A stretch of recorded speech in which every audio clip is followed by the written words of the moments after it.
Fab. Thanks so much for recording the call. It's a great opportunity to meet you folks. Obviously, you know, really premium hotel chains right around the country. I would love to be able to come and see you all in person. Unfortunately, I'm not. That's not really a realistic option. So to do something like this is great. To introduce myself to yourselves, run through Johnnie Walker Black Label, run through Johnnie Walker Blue Label, and then, you know, this is the start to a conversation that hopefully we can then pick up on moving forward if you've still got more questions. So we'll just start off, just give me a wee reaction on screen, a thumbs up or whatever works for you. Is anyone on the call a whiskey drinker? Yep, brilliant, fantastic, we like that.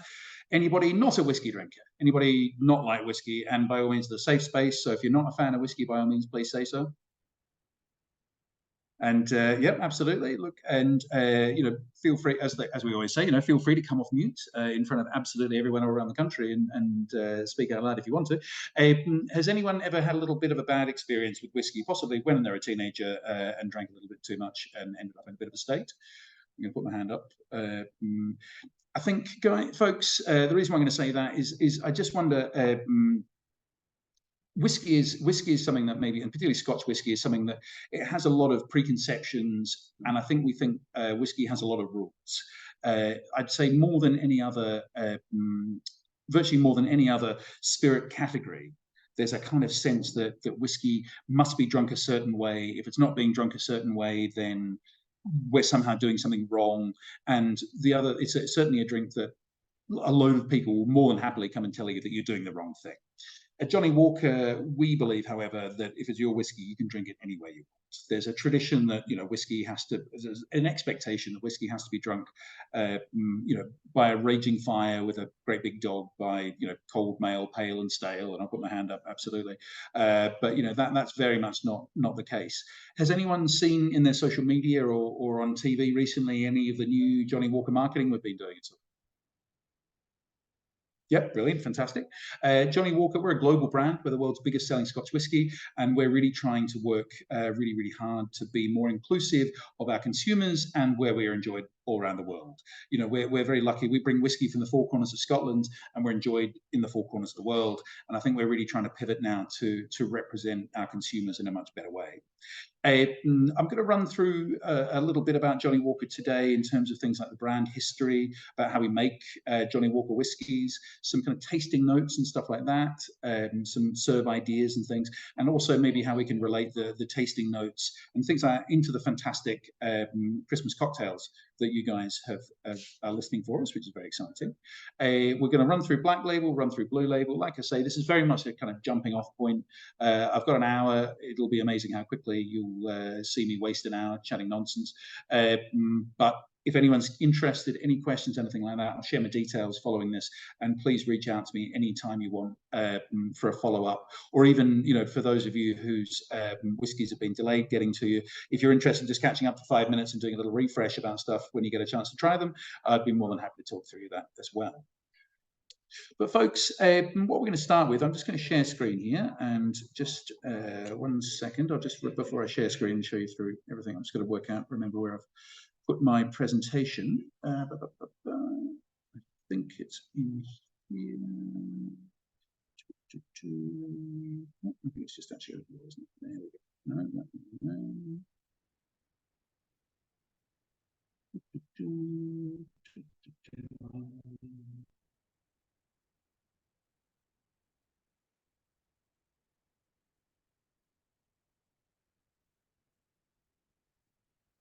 Right, folks, here we go.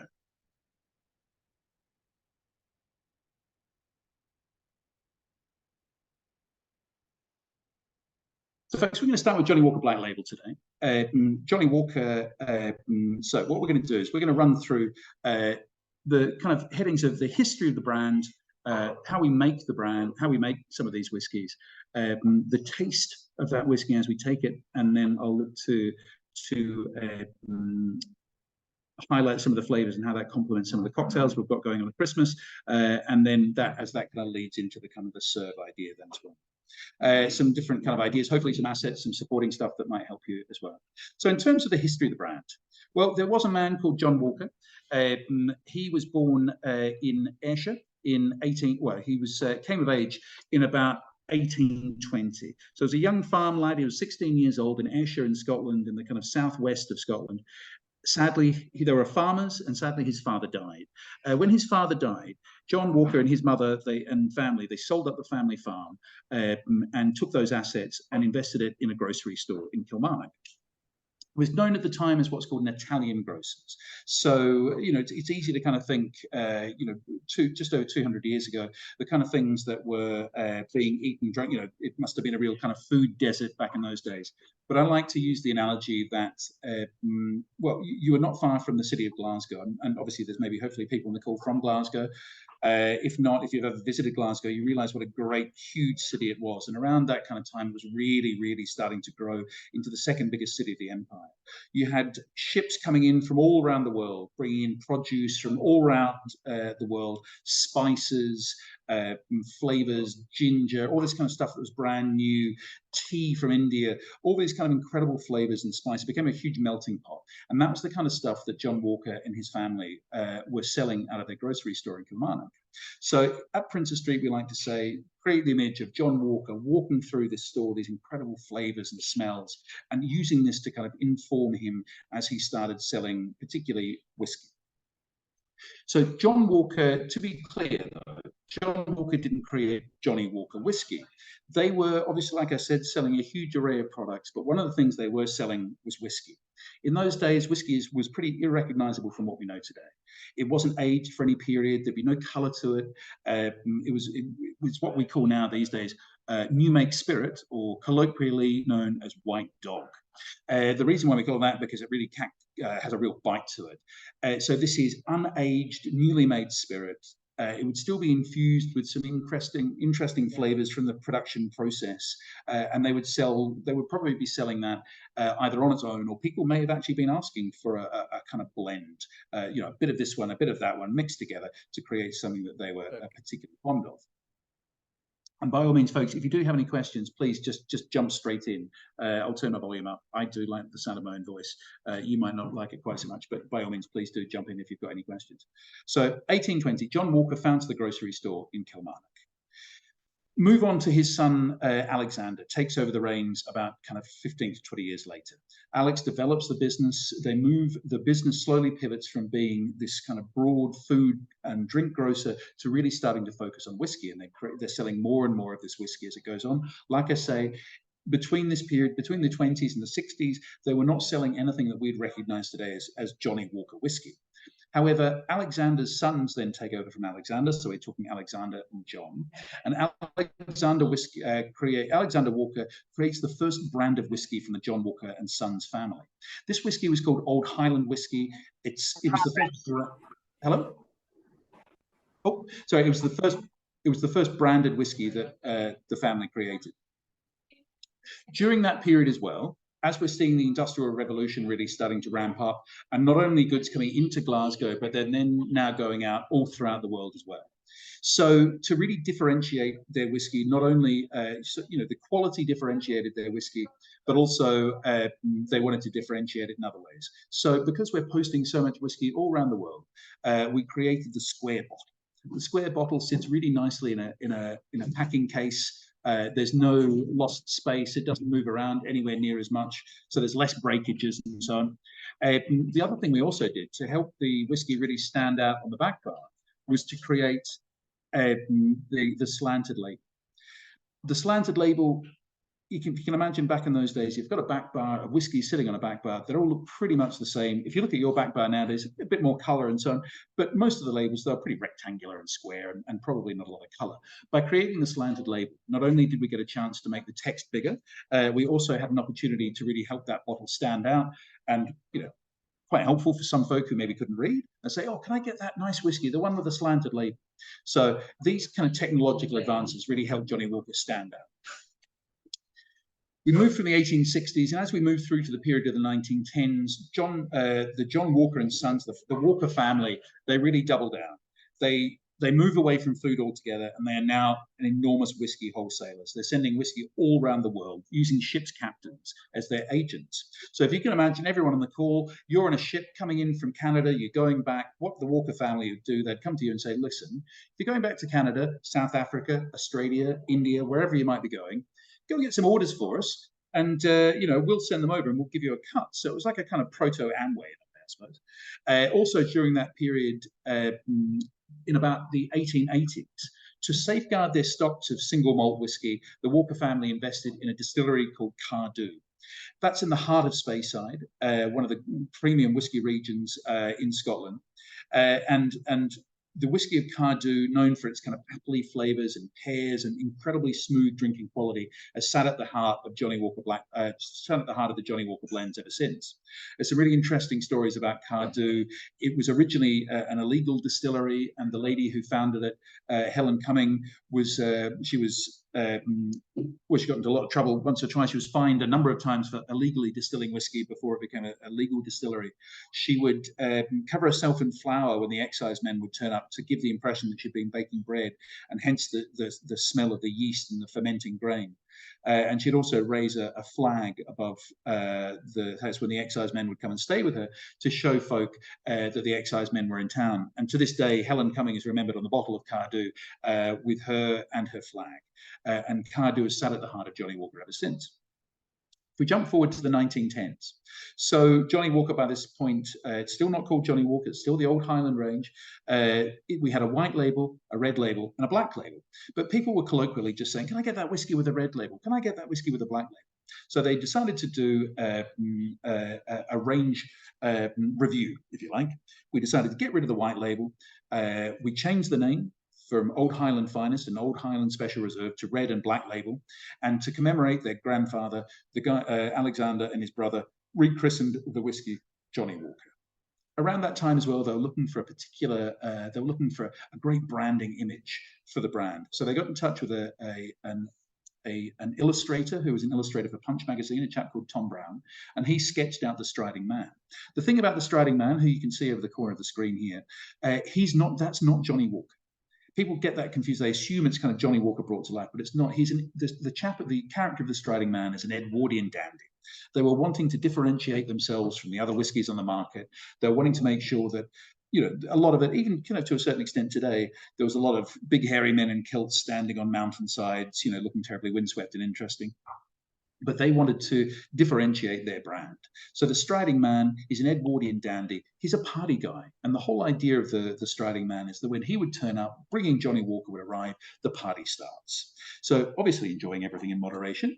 He was just a fun guy. And that kind of helped personify the spirit of Johnnie Walker, that it's a great whiskey to enjoy with friends and a great way to enjoy it and just kind of have fun, really. So the Striding Man's created in 1908 and the brand moves on. By the time we get to the 1920s, Johnnie Walker is in 125 countries around the world. Coca-Cola is only in 20. By the time we get to the 1960s, Johnnie Walker Black Label sells over 1 million litres for export. If you jump forward to nowadays, and I've maybe got that,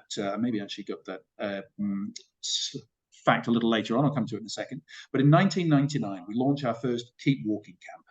You may be familiar with the strapline Keep Walking. The idea is Johnnie Walker, walking obviously, but it's about movement, it's about moving forward, it's always about reinventing ourselves and staying current and at the forefront of things. You can see the Striding Man over here. If you can find a bottle of Johnnie Walker pre-1999, you'll actually notice that the Striding Man is walking from right to left. But some very clever marketing people realized that when we read from left to right. So we flip the Striding Man around, and now he's moving forward from left to right, as we do when we read, but also moving forward into the future. And that's really the kind of idea, the spirit, the feeling that we like about Johnnie Walker, is that we want to try and keep things current. We're always trying to progress further on. And that's when it comes back to our latest kind of campaigns, things like, we're really trying to find new undiscovered artists, people who are not represented as well as they should be, to really reflect the global love of Johnnie Walker. Move forward to 2021. It was supposed to be in 2020, but there's a little thing called COVID got in the way. We opened our Johnnie Walker Princess Street site in Edinburgh.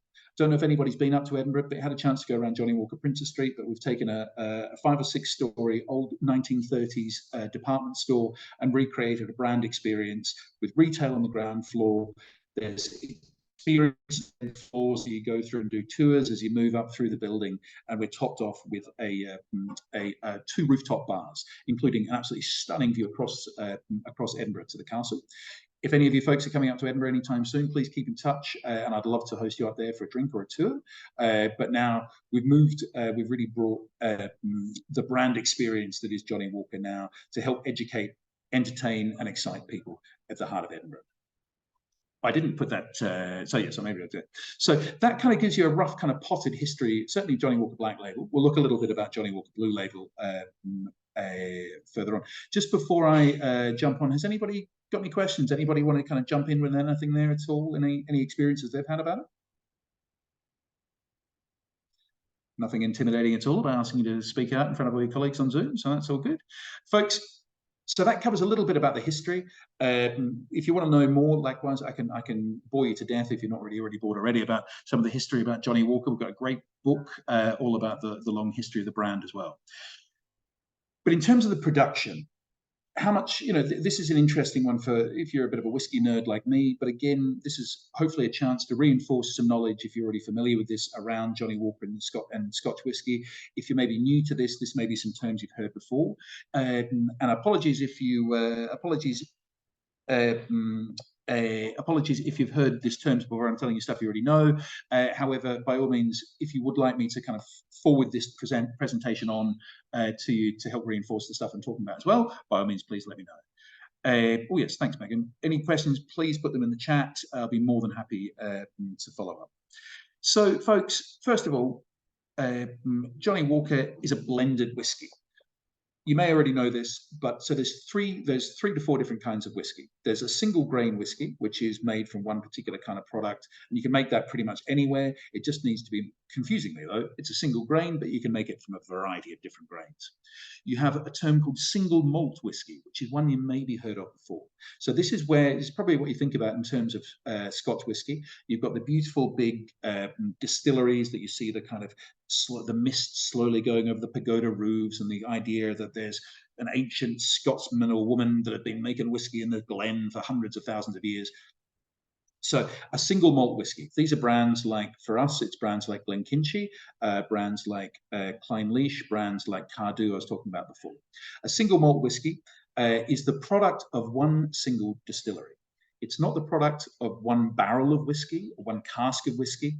It's just the product that can often be made up of lots of different whiskies from the one place, but they can only come from one single distillery. Then what you have is what's called a blended whiskey. So what we do is we take that whiskey I was talking about previously, the single grain whiskey, and we take a single malt whiskey and we blend them together. What this means is what we end up with is a really interesting, exciting product that gives a huge amount of depth of flavor. If you think about single malts as a soloist in an orchestra, they stand out incredibly well. They're beautiful. They have incredible depth and quality and excitement and flavor, and they've given incredible kind of sound and flavor to a whiskey. A blended whiskey like Johnnie Walker takes a load of those different single malt whiskies and combines them with single grain whiskey to create an orchestra, a symphony orchestra. And what that means is, because we create whiskey from from the 4 corners of Scotland and blend them together to create Johnnie Walker whiskey, we get these incredible regional variations that all complement one another to create this absolute symphony of whiskey. You may have heard of things in kind of whiskey terms of whiskey regions. So Scotland is broken down into 5 major whiskey regions. The 5th one is, so they are the Lowlands, which you've maybe heard of before. So that encompasses Edinburgh, Glasgow. And if you take a line and you draw a line from the Clyde Firth, which Firth is basically the big kind of inlet that comes in that the River Clyde flows into near Glasgow. That's over the left-hand side of Scotland. And you draw a line from there right the way up to Dundee into what's called the Tay Firth. That's what's called the Highland Line. So below that line on a map, that's called the Lowlands. And funnily enough, the land tends to be a little bit lower. There's not great big kind of mountainous ranges and things like that. It tends to be a wee bit flatter. So whiskies from that region tend to replicate that. We've got, in kind of terms of terroir, and I'm getting a little bit outside my knowledge here in terms of terminology. But if you think in terms of that, there's big flowing, wafting fields of barley. Quite, it tends to be kind of bigger, flatter fields, less rugged landscape, and the whiskies reflect that. We have a whiskey called Glenkinchie, which we've invested in that distillery that we own, and that's now the lowland home of Johnnie Walker. And the whiskies that come out of Glenkinchie are characterized by they're very accessible, light.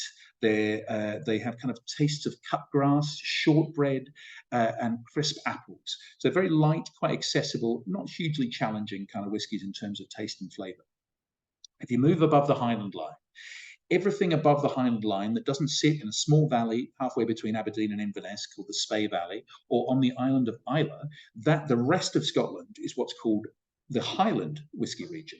And as the name suggests, the land is higher. You move in quite quickly into things like the Cairngorm Mountains, big mountainous regions, very rugged. And so you can imagine you can't have these great big fields in these kind of places. The agriculture is much different. And it's just a tougher, kind of more rugged kind of landscape. And the whiskies reflect that then as well. Quite often they are deeper, richer, stronger in flavor. We're seeing flavors coming through then like heather honey. We're seeing a little bit more of smoke coming through the whiskies as well. That's due to the kind of production process and the way that we malt the barley. We're getting quite specific then about the kind of whiskey making process, which I can pick up with you in a later date. But certainly in terms of you're starting to get more smoke to the flavor. If you imagine something like a smoked salmon or a smoked fish or something like that, that intensity of the smoke and the flavor of the whiskey starts to get stronger. But you're also still seeing those kind of nice fruity flavors coming through as well. Some of the coastal whiskies that sit in the Highland region reflect that coastal kind of flavor with tiny little touches of sea salt to them as well. Something I must also be really clear about at this stage when I'm talking about these kind of flavors. None of these things are put into these whiskies. They reflect these flavors, and as we talk about the way that we taste them, these are some of the flavors that we can recognize. But whiskies, we do not, Scotch whiskey is never infused with any of these flavors at the production process. They just reflect these ones, and this becomes our kind of tasting language. So outside the Highland region, within the Highland region, like I say, halfway between Aberdeen and Inverness, we have what's called the Spey Valley. The Spey Valley, or the Spey Glen, sits around the Spey River, which is renowned for its incredible salmon fishing. It runs past Balmoral, and this is where the greatest concentration of whiskey distilleries sit. These create incredibly fruity, very accessible, very, very easy drinking, beautiful whiskies, and they are the most treasured the world round. You have all the big Glen whiskies in this region, so Glenfiddich, Glenfarclas, Glenlivet. These all sit within the Spey region. Our one there, that's where Cardew sits as well. So we're getting pears, we're getting apples, we're getting kind of slight touches of toffee, little tiny hints of smoke again as well. Nothing, not quite as heavy as the Highland region. Shortbread, sweet, accessible, very, very easy drinking whiskies, refreshing almost from the Spey Valley. And then finally, we move to Islay. Some of you may have been to the island of Islay. Islay traditionally is not a region which has a great deal of trees on it, so they use peat to make to dry out their grain as they're malting it for whiskey. As you burn the peat, if you've ever been near a peat fire, you get this particularly pungent kind of smoke that smells like TCP, like almost like a disinfectant kind of smell that really selling this to you, I'm sure, that infuses the grain and then makes its way into the whiskey. So if you've ever tried a whiskey like Lagavulin, like Kalila, or other brands such as Lafroig or Bowmore, you'll know what I'm kind of talking about, this intense smokiness that sits inside the whiskey. And that's really characteristic of the whiskey from the regions of Islay. So with Johnnie Walker, what we do is we take these whiskies from the four corners of Scotland and blend them together. So what we put into Johnnie Walker Black Label is there's up to 30 single malt and aged grain whiskies in the Johnnie Walker Black Label blend. It's very easy. Some people can be a little bit sniffy about blended whiskies. There's sometimes a preconception that blended whiskies aren't as good as single malts. But like what I was saying there before, is that a single malts are intense, wonderful soloists. If that's what you're looking for, absolutely. But then blended whiskies like these represent a symphony orchestra. They're slightly more robust. They go extremely well in cocktails. So in terms of this kind of production process, we're talking about can do this. So that's when we've got some lovely appley kind of flavors that really set off the apple cocktail that you guys have got. And then also how we mature the whiskies on the back of that. So we're getting vanilla flavors from the bourbon casks that we use, that we age our whiskies in. That gives us lovely vanilla kind of flavors. And we get more kind of Christmas cakey, orangey flavors coming through when we mature our whiskey in sherry casks. And again, for the orange theme, the cocktail that has that kind of orangey flavors to it, this is where Johnnie Walker Black Label shine through with those sherry matured notes as well. You might, so Diageo, the company I work for, we have 29 single malt distilleries and a couple of grain whiskey distilleries as well. You might notice that little note there, but Matt, you're saying there's 30 single malts in Johnnie Walker Black Label. And this is one of the things I love about the whiskey trade. We borrow, we swap, we buy, we trade whiskies from our competitors because that our blenders knows at times that competitor whiskey is exactly the flavor they need to get that taste to Johnnie Walker Black Label. We make the whiskies in Johnnie Walker Black Label aged for a minimum of 12 years. There's a number 12 on the bottle. That means the whiskey in that bottle, the youngest whiskey in that bottle is 12 years old. There can be older whiskies in there, but the youngest whiskies in there are a minimum of 12 years old. And the other thing that makes me really excited about Johnnie Walker is we produce over 250 million bottles every year. It's all aged, it's all distilled, bottled, aged, and exported from Scotland.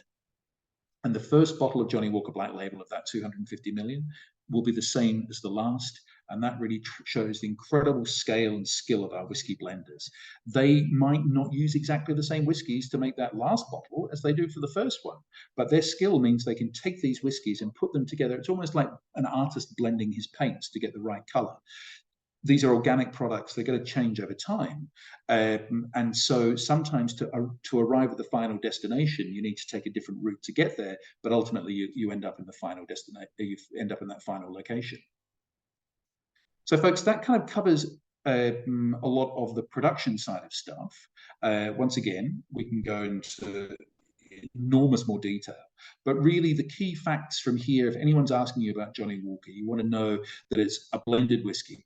And being a blended whiskey, we bring whiskey from the four corners of Scotland, bring them together, and we use, it's made up of grains, bring single aged grain whiskies and single malts as well. And it's aged for a minimum of 12 years.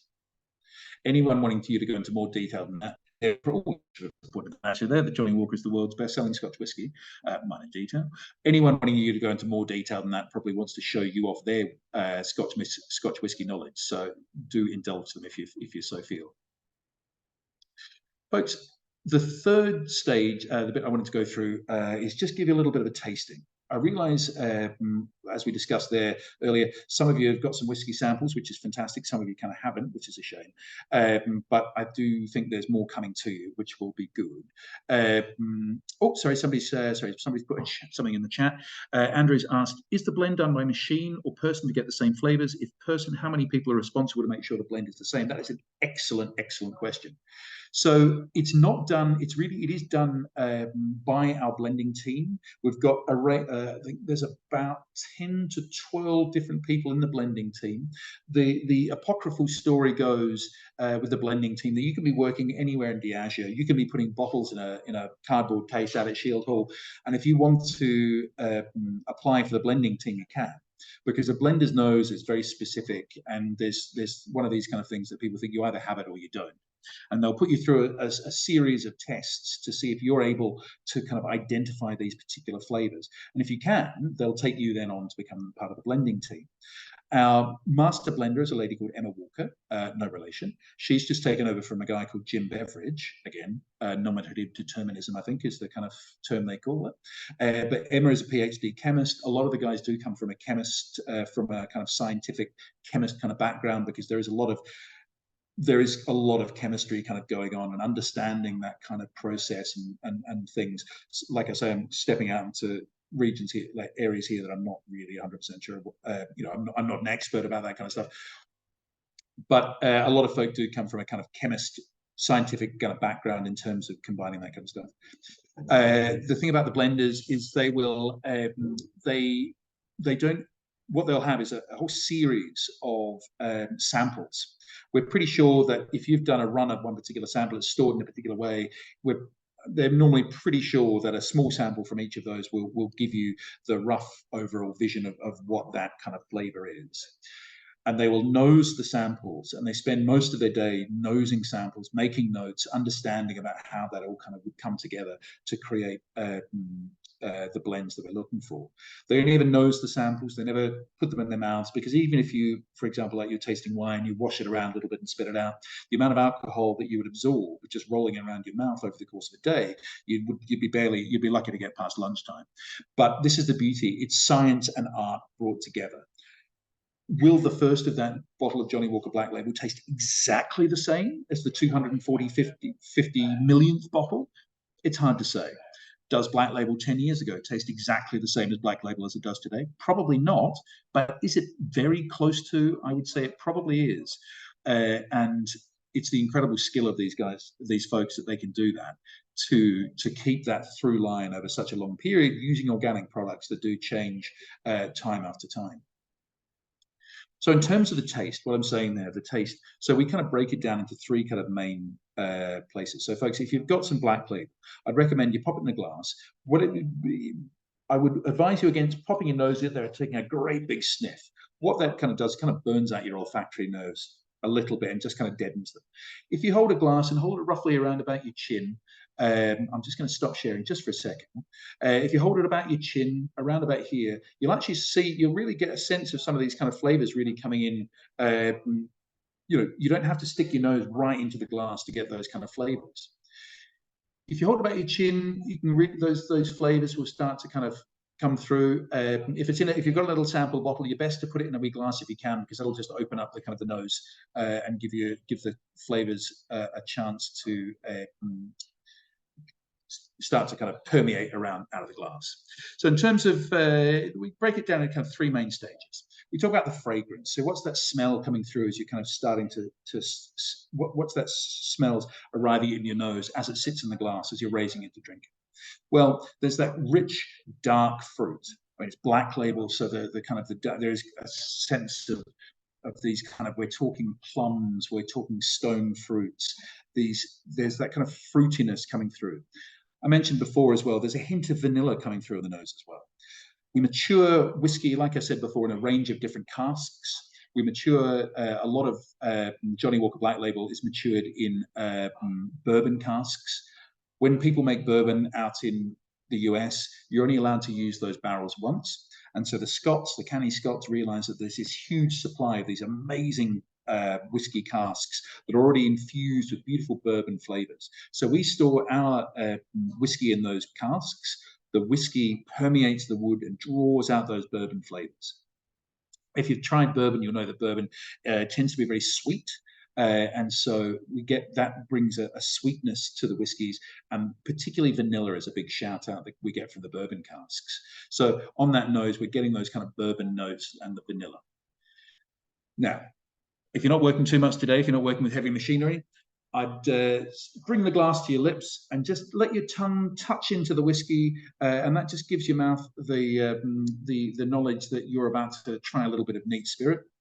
And once you've let your tongue, you've just kissed it ever so slightly with your tongue, then take a small mouthful and let it roll around your mouth. It might be a little bit prickly. This is neat spirit. It's only 4:30 in the afternoon, but allow it to roll around your mouth. We've taken 12 years to get this liquid in the bottle, so don't feel like you need to smash it down straight away and swallow it. Again, if you're not a big whiskey drinker, it might come as it's quite an intense way of doing it. Once, in terms of the flavor, what's coming through on the palate as it hits your palate? We're seeing that sweet vanilla from the bourbon casks once again. We've got the orange zest and aromas of spice and raisins coming through there as well. So the spice, we've got, this is why whiskey goes so well with ginger. We've got these lovely kind of spicy notes coming through there, cardamom, coriander seeds and things like that. Once again, like I said, just to reinforce this, these are not flavors we put into the whiskey. This is just the maturation process that helps develop these flavors. But then we're moving now from the fresh, rich, dark fruit. We've got dried fruit, raisins, figs, and the like. Prunes, these kind of darker dried fruit, and that's the sherry casks coming in. So traditionally, people used to drink a lot more sherry than they do now. So we had a great amount of sherry casks that are available for our whiskey. Nowadays, we're actually a lot of the time we're just seasoning casks with sherry to be able to use them in the whiskey process. So if you're looking for something to do to help support the whiskey industry, drink more sherry. So folks, that's really coming through in the flavor there. And finally, we talk about the finish. The finish of Johnnie Walker is a signature smoke. We're able to play around with a little bit that kind of smoky note that lingers on the palate once we swallow the Johnnie Walker. If you try a little bit, roll it around your mouth, swallow it, and then breathe in, you'll get that little smoky note just lingering on the palate. Some of the whiskies that we use in Johnnie Walker are very, very heavily smoked, so they'll sit on the palate for a very, very long time. But Johnnie Walker Black Label, the beauty of that is that it doesn't sit in the palate for an enormously long time. You get that lovely smoky note, and then it kind of tends to dissipate. But it's really those three it's those stages of flavor that means it's a great combination for your cocktails that you've got coming through. That sweetness on the front of the palate that moves through the kind of spiciness and the raisins, then the signature smoke of Johnnie Walker means that in cocktails with apples and oranges and fruits like that, it complements them really, really nicely. So, folks, moving forward, I think I'm not a great technical wizard. We've got some brand videos, things like these that I can share. I'll send these to Megan, and she can share them with you. What they are, they feature Johnnie Walker brand ambassador, Adam.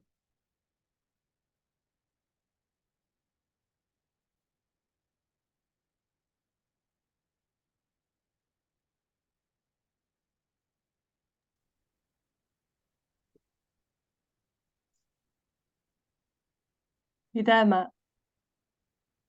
Hello. Yes, hi. The other people can't hear this. We tried this, so I'm just going to show people this. So, folks, what I'll do is I'll share these videos. I've got a whole load of these videos. They're much better. We can hear Adam talking because he's got a lovely Irish voice. So I'll actually share these through Megan, and then you guys can watch them on your systems, hopefully with some sound. But I won't waste any more time showing you videos with no sound for the moment. But we've got them for a range of different drinks. But that's, you guys have got those lovely cocktails. Hopefully this gives you an idea about how Black Label can complement those. Now, we all love a quiz. Hopefully you've picked up something from me waffling on about Johnnie Walker Black Label for the last 25, 30 minutes. We're about to move on to Blue Label, but I have to give away today a lovely Johnnie Walker hoodie for the first correct answer for each of these different questions. So fastest finger first on the typing into the thing. When did Johnnie Walker found his grocery store in Kilmarnock? If you can type that into the chat for me, the first correct answer, I will send you out a Johnnie Walker hoodie. Or have I stopped sharing? Oh, no, I haven't stopped sharing. Have I? No. Yes, have I stopped sharing? You have to type it. Type it. Oh. Oh, right. Okay, right. Sorry, folks. Oh, right. Let's try and take that back. Oh, dearie me. Right. Okie dokie. Right. Folks, sorry about that. A little bit of a thing. Right. Great. Okay. Yes, we've got some answers in here. Oh, Chris from Leeds. Well, congratulations. 1820. Spot on. Now, let me just go back to presentation mode. There we go. Right. So, Chris, I'll be sending out a Johnnie Walker hoodie. Right. Everyone else, fastest finger first. So we've already had the first question. When did Johnnie Walker found his John Walker found his grocery store in Kilmarnock? Thanks, Chris. I'll be sending you out a Johnnie Walker hoodie there. The next question: up to how many single malts feature in Johnnie Walker Black Label at any one time? Oh, yes, we've got some correct answers. Claire, congratulations. Thank you very much. Now, folks, fastest finger first. What is the minimum age of the whiskies that make up Johnnie Walker Black Label? 12. Brilliant. Thank you, Susie. Well done there. So we've got, now I've got to make sure that I actually offload this chat so I can actually get the right gifts out to anyone. Kate, could you maybe do me a favour? Could you maybe just take a note that we've got Chris in Leeds, got the first question right. Claire Rocket. Claire, can you just come off mute for a second? Just let us know where you are. It's not Claire, it's Callum. We're in Poole currently in HTV. Oh, Callum, or whoever. So we'll send one out to you guys. Look, I'm going to have to. Yeah, it's so that was Poole, and so is that Hotel Divan, you guys, or are you Malmaison? Yes, Hotel Divan. Hotel Divan in Poole, fantastic, and we brilliant. So that was brilliant. And the third question, the correct was Susie. Susie Shires, where are you situated? We're at HTV Newcastle. HTV Newcastle, fabulous. Thank you so much. Got it. Brilliant. Okay, then, folks. Here we go. Final question. Where's my cursor gone? Right. Final question. Oh, describe the signature Johnnie Walker finish. Oh, well done. Is it York? York. Brilliant. I think York, Deputy General Manager, possibly in York. You absolutely crushed that there. So who are we sending that one out to there?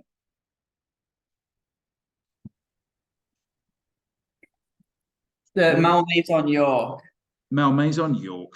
Fantastic. Thank you very much. Folks, what we'll do is we will, now I can save the chat. Brilliant. Chat saved. Okay. Right, so bear with me. Sorry, guys, you're looking at my screen here, which is terribly boring. Great. Okay, that's great. Okay, great. Okay, I've got those details, but I will fire that out when I can. Right, folks, thank you so much. That's a quick run round Johnnie Walker Black Label. I'm going to take you through Johnnie Walker Blue Label now very quickly, just as we wrap up the session there. I warn you, there won't be any Johnnie Walker Blue Label prizes, so hopefully you all still want to stay on. But Johnnie Walker Blue Label, obviously it's one of our really important ones that you guys are stocking as well, so I'd love to take you through that as well if I can.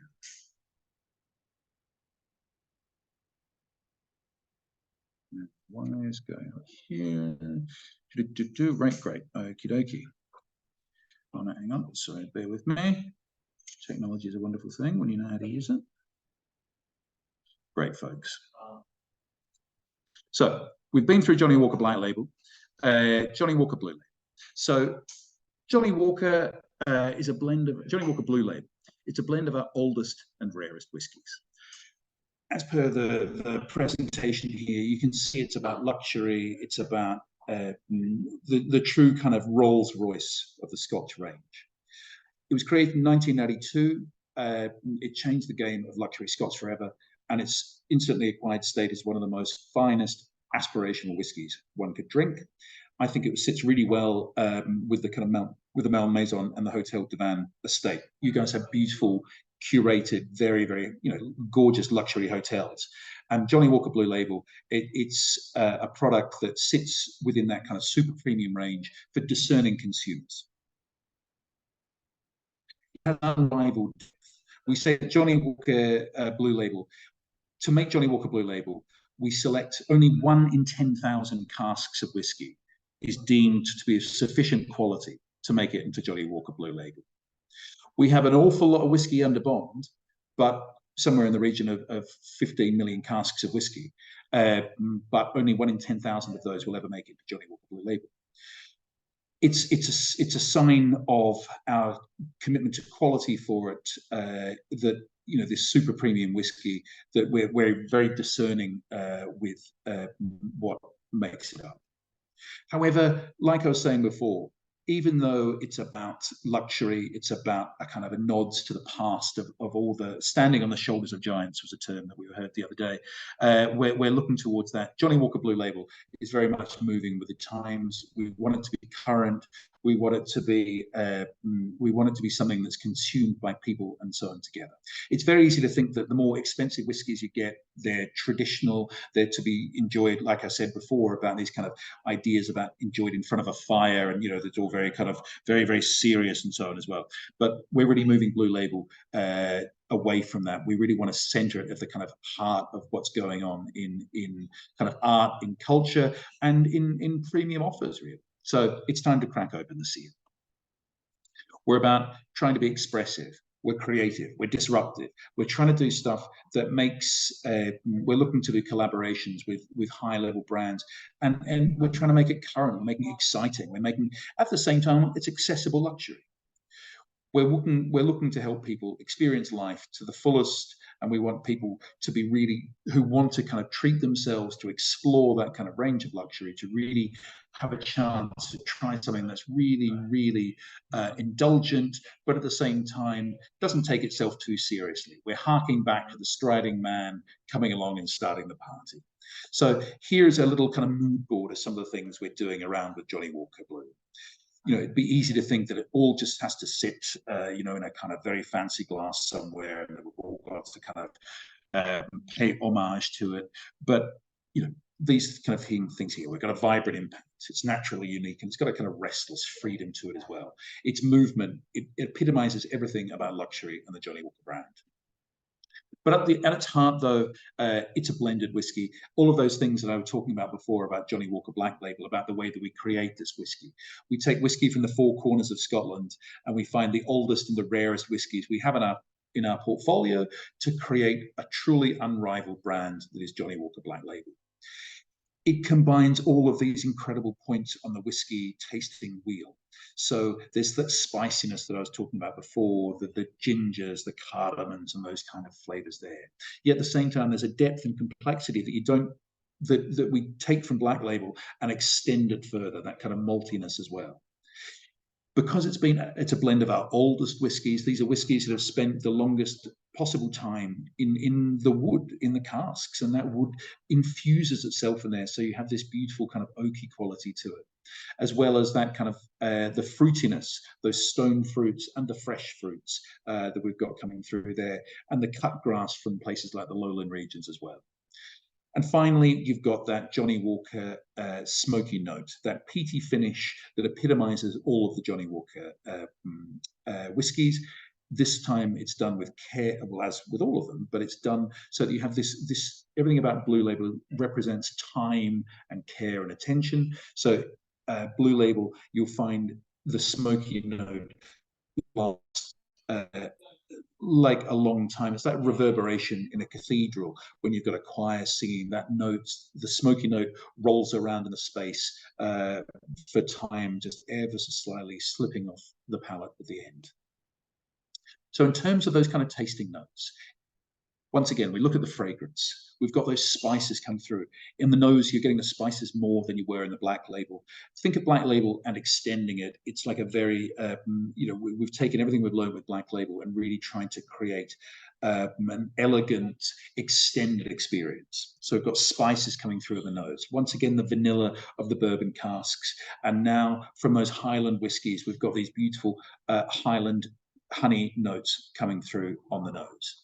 If anyone's got some have received their samples of Blue Label, I'd recommend you pop in a glass. Because this is a blend of our oldest and rarest, what I'd say is I'd ask you to once you take a mouthful of Blue Label, roll it around your palate for between 20 and 30 seconds. You start to realize it's an awfully long time to keep whiskey in your mouth, but you'll start to hopefully feel the complexity of these flavors rolling around as they move through caramel, hazelnuts, and then into dark chocolate towards the end. I've always described Blue Label as kind of 3 whiskeys in one. And the best way to experience those kind of 3 whiskeys is to give yourself time and give your palate an ability to experience those flavors rolling around under no kind of particular time pressure. We take, in the case of Black Label, 12 years to create that whiskey. So if you pop it in your mouth and swallow it straight away, then you know you're not getting a reflection of all that time and effort that's got in there. Blue Label, we're talking whiskies in that blend that are substantially older than 12 years.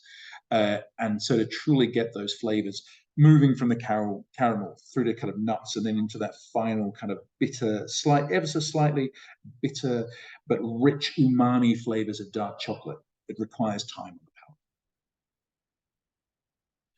And then once, if you've had an opportunity to try the whiskey and you've rolled it around your palate for that kind of period of time, take a nice big deep breath and suck some air into your lungs.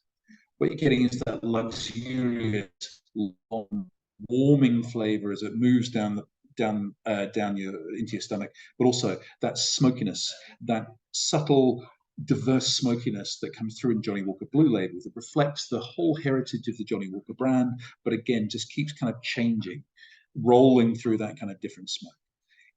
Blue Label is an experience. Right from the time that you take the bottle, the weight in the bottle. If you've got a bottle in your bar, I suggest after this tasting, go and just hold the bottle. It's an incredibly heavy bottle with a beautiful, it's got almost 2 inches of glass on the bottom.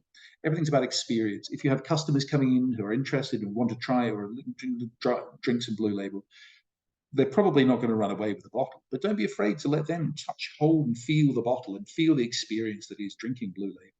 When you open the bottle, you're tearing through the aluminium capping with a piece of string with a lead weight on it. You're not just trying to find a little catch and tear it off.